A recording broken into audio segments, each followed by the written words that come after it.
Okay, ladies and gentlemen, followers of Bosstown Kicks, and hopefully you'll watch this video and want to finish the ending, and you can catch that on my YouTube. Hard Time Real Talk with John Ahern. And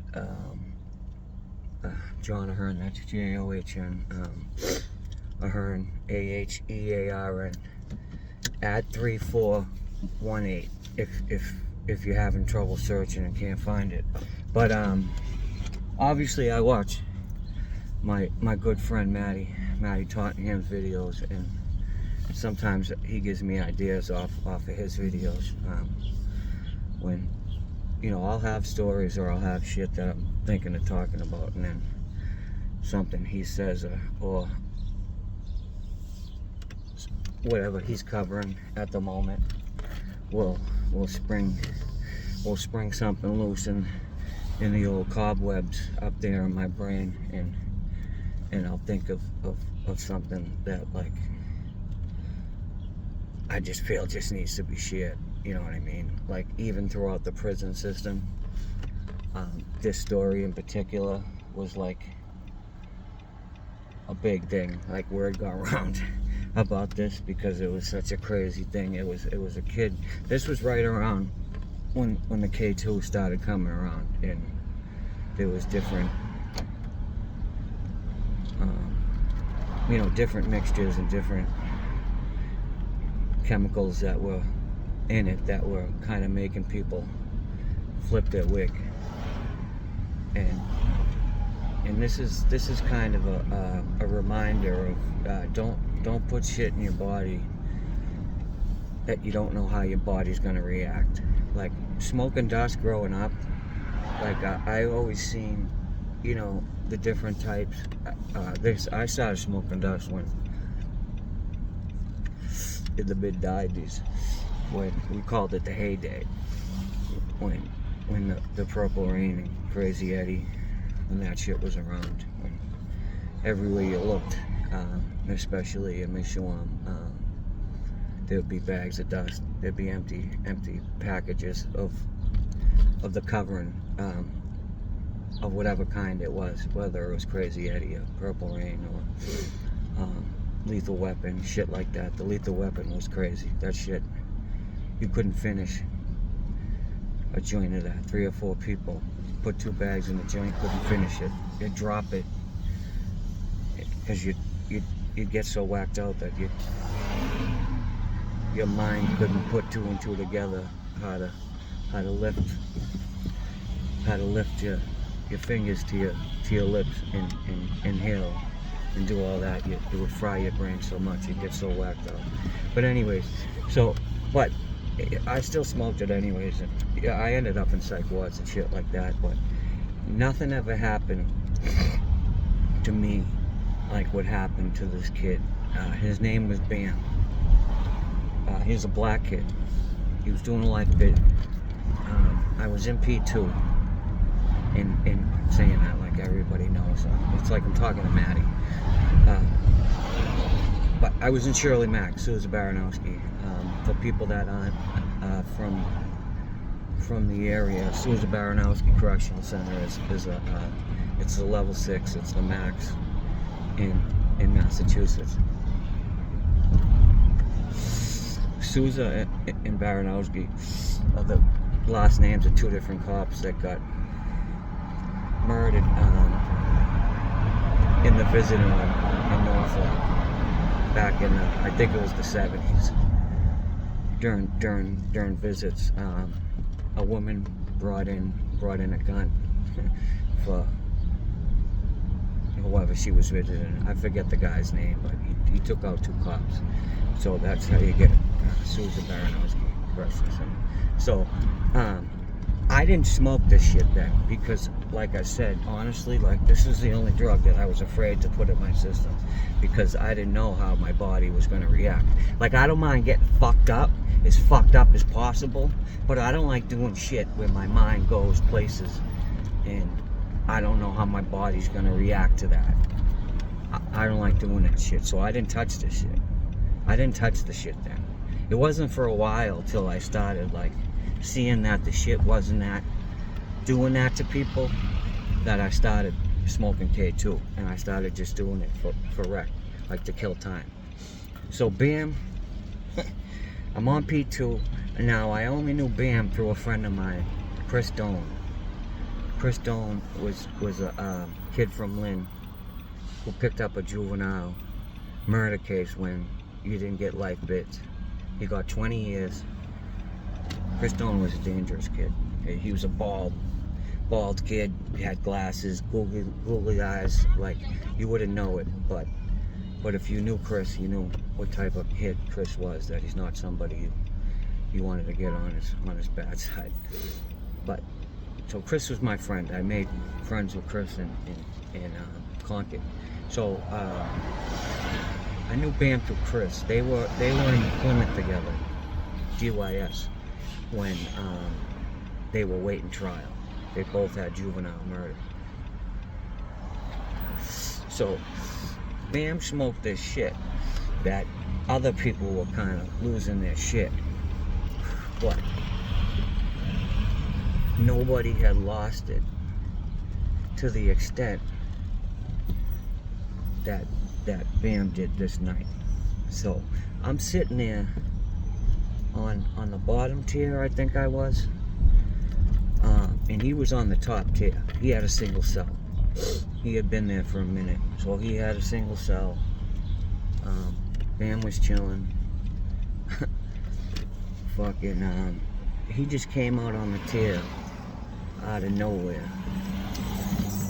with his TV, mind you, which the TVs are big and heavy.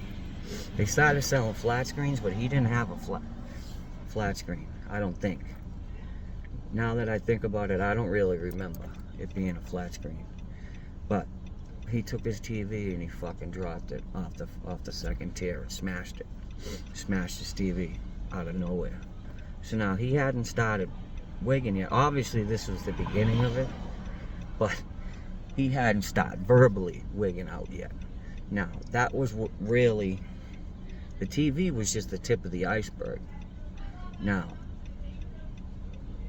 some things, when you have things on your mind, deep dark secrets, there's certain things that you don't want to smoke or do if you got bodies buried or you got deep dark secrets, because Bam's deepest and darkest secrets came to the light when he smoked this shit. Because Bam, like I said, dropped his fucking TV off the tier, smashed it, so he caught everybody's attention naturally. And I was on a sector. They only let out half the block at a time, and I was in cell 17 on the bottom tier, so I was in his sector. He was in like cell 56, and he started fucking just basically, he started screaming at the top of his lungs. But the shit he started saying was what was wild, man. He said, and I can't quote exactly verbatim what he said, but I know the synopsis of what came out of his mouth, which was, so what if I suck dick? What are y'all motherfuckers gonna do? Or some shit. So this motherfucker came out the closet, right? And then he said, you know, so what if I'm a fucking rat? Motherfuckers out here living and da da da da da. I'm a fucking rat, so fucking what? And this motherfucker came out the closet and admitted that he was a rat at the same time. Now, I mean, nobody really questioned the authenticity of the shit he was saying, because if you were there, you could tell that these were secrets. This wasn't just somebody blabbering nonsense, just making shit up. This kid was spitting out shit that was deep in his mind, and that he had buried, or whatever happened. I don't know if it was growing up. I don't know. I don't know. There's a lot of things I don't know, and no one ever asked. I ended up getting lugged not too soon after. So I can't even tell you. I think they just took him for a mental health. They put him in the drunk tank or some shit. Because that shit they used to do. I know they used to do it a lot in Walpole. It happened to me once. I got put in the drunk tank for 48 hours once. I came back. They put me in the drunk tank. I was beamed out. I ate like fucking... I used to get Klonopins every week. I paid somebody up front on a block that I wasn't on, but my boy was on, so he used to collect them every week. And we missed 1 week in the library, so it was 2 weeks worth of beans. So I went to the library, got my beans, chewed them like candy, and that was the last thing I remember. Within a half hour I had blacked out. And anyways, long story short, I get to the block. I guess I wigged out, and they had searched my cell, and like I went through my cell ripping shit apart because they had took some nonsense, took some things from me that they really shouldn't have. It was unnecessary at the time. And I wigged out, and they fucking came and they were like, oh yeah, he's drunk or something, and they took me to the drunk tank. And I came back 24 hours later, and I fucking flipped out when I seen my cell. I flipped out. I'm like, you motherfuckers, tore my cell apart, and dudes are yelling my name, I guess. I ended up finding out after. They were trying to get my attention. Now I'm going fucking nuts, humming things at the desk, fucking going crazy, like, you motherfuckers, who the fuck tore up my cell like this? And dudes are like, John, chill the fuck out. They're trying to tell me, right, which I didn't know at the time, right, because I'm so fucking whacked out, so beamed out. So they come, the fucking move team comes and takes me back to the drunk tank, and I come back 24 hours later, kind of a little more sober, and I was still a little beamed out. They're like, dude, you're so fucking retarded, what's wrong with you? I'm like, what? They're like, you're the one who fucking tore yourself up. I'm the one who did that to myself, fucking going crazy. When I first went to the drunk tank, they came and I flipped out thinking they did it. You know what I mean? They just took a couple things and I flipped out, ripping my cell apart, looking for other shit, I guess, or whatever the fuck I did. And I came back 24 hours later and I fucking wigged out, not remembering that I did it. And I wigged out so much that they came back and brought me to the drunk tank for another 24. So I don't know if there's many people that did 48 hours in the drunk tank in Walpole, but I did. So, long story short, the drunk tank. When we came from, when the guys came from Walpole to Shirley Max, when they closed Walpole as a Max, a lot of the rules were kind of like the same, because shit was kind of crazy there when all the Walpole guys came, and they were utilizing the drunk tank. So I believe they brought him somewhere. They brought him to HSU and brought him right back. He didn't get luck. And I'm pretty sure, if I remember correctly, and then that was that. So I don't know if guys were fucking with him after. I never really seen him after. But that was that. That's the end of that crazy K-2 story. So don't smoke K-2. You might tell people where the bodies are. Thank you for listening.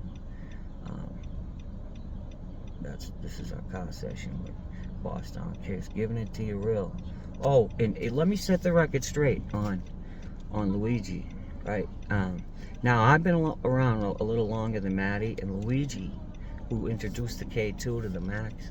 R.I.P. Luigi, by the way. I don't really want to, it's not a really good thing to talk about the dead, but I'm just giving facts here. So Luigi did time in South Bay for butchering a cat. Now, when someone does shit like that, you gotta bring that shit to the light so people know. He wasn't the greatest guy in the world. So I didn't talk to him. I didn't fuck with him. Guys still did, because he had shit.